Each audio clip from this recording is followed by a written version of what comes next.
I hoarded my recipes for 25 years, actually more, but I don't want to say how old I am.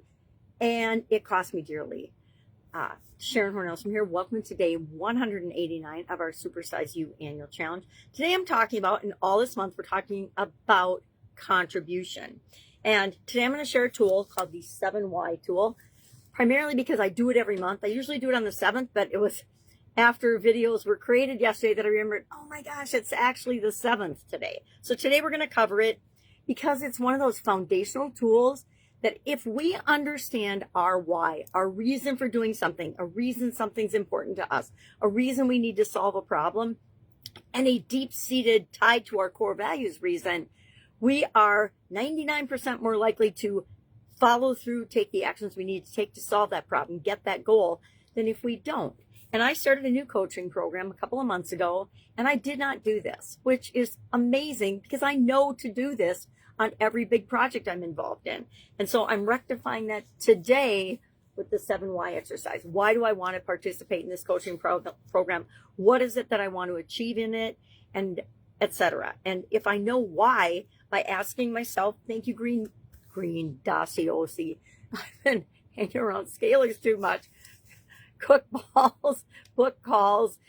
Dean Graciosi, in January of 2020, he did a little program where he taught the 7Y exercise. He had learned it in a 6-figure mastermind that he's a part of and realized that going deeper and asking why until you get to the root cause and core of something is imperative and makes a huge difference in us understanding ourselves better and letting go of things that no longer serve us. Why? Because the vast majority of us have a whole lot of stuff rolling around in our head that we're not even aware of because it's rolling around in our subconscious, and we don't actually tap into our subconscious very often unless you do hypnosis or some other mindfulness practice, which, let's be honest, most people on the planet do not do this. They don't understand what a secret weapon it is to create what you want. So the 7Y exercise, we just ask ourselves, what do I want? Or what is the problem I want to solve? I like to focus on solutions, not problems. So if I'm asking why, and it's something outside of my control, I'm going to stop and not do that. Because I can only control me. You can only control you. So we only ever ask the 7 whys about ourselves. Because otherwise, everything else is a lie and we're just making it up. Because we don't know what the other situation, the other person is involved in. So say I want to make $6K this month. I want to make $500,000 or $300,000 or $10,000 or $5,000, whatever it is for you. Well, why do I want that? Why do you want that? And the first thing that comes into your head, you pop that on the first line.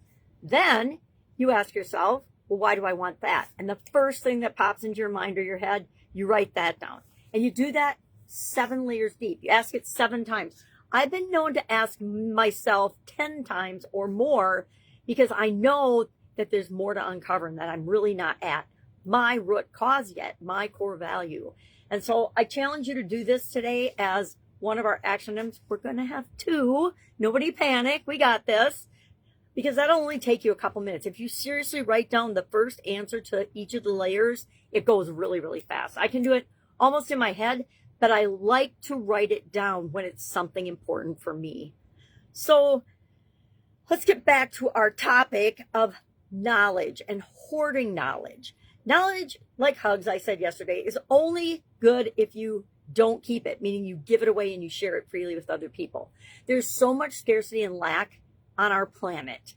And guess what? That's all made up in our mind too, because we live in this incredibly abundant universe. What I did following my sudden cardiac arrest is I went for a walk every day for like 8.5 years until I had a physical challenge and I literally could not walk and get out of bed, but every day. And when I was on that walk, I would make up and do different experiments. And I learned that if I gave a smile and said hello, good morning to somebody or good afternoon, whatever time of day it was, they would almost always smile back. And I realized pretty quickly that if they didn't or if they ignored it, it wasn't about me. It was about how they felt about themselves. And I took that lesson into every area and aspect of my life since, because it's such a powerful lesson. It reminds us that what we give away, what we put out, comes back to us, usually tenfold. If I said hi to 3 people and they smiled, how many other people did they go out and smile at and impact in a positive way?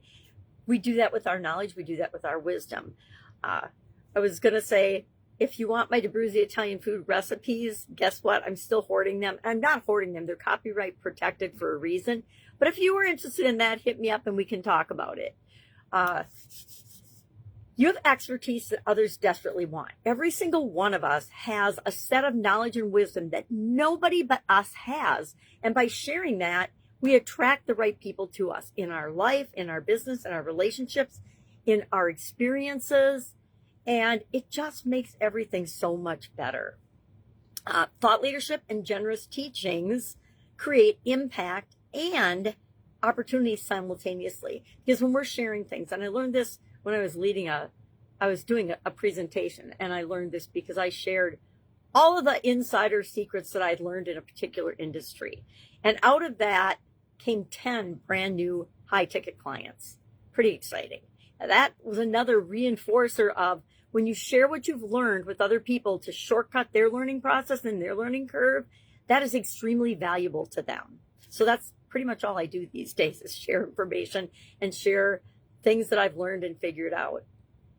I actually gave away some of my best secrets in that training, and it was very impactful for me because it reinforced to me the understanding, the knowing that we live in this abundant universe. And now with AI and everything, if you think just your knowledge and wisdom is going to save you, it really doesn't, right? Especially if we're just hoarding it and keeping it to ourselves. Reminds me of, and you all might be too young to relate to this, but my grandma, like most of the grandmas of my grandma age era, used to keep their recipes secret.